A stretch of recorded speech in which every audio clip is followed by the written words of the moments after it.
आज आपण मस्त इडली फ्राय करत आहे। त्यासाठी आपण इडल्या घेतलेल्या आहेत, त्याचे छान असे काप करून घ्यायचे आहेत। आपण तेल गरम करायला ठेवलेले आहे। तेल गरम झालं की आपण त्यात मोहरी टाकायची, जिरं टाकायचं, तीळ टाकायचे, हिरवी मिरचीचे तुकडे टाकायचे, कढीपत्ता टाकायचा, थोडा कांदा टाकायचा, ते छान परतून घ्यायचं। की त्यात आपण थोडीशी हळद टाकायची, थोडं लाल तिखट टाकायचं, थोडीशी पिठी साखर टाकायची आणि चवीनुसार आपण त्यात मीठ ॲड करायचं। ह्या इडल्या त्यात टाकून आपण फ्राय करायच्या।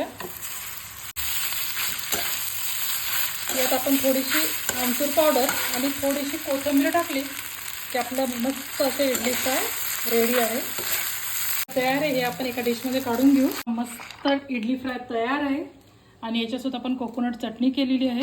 तर रेसिपीला नक्की लाईक करा, शेअर करा, सबस्क्राईब करा। थँक्यू।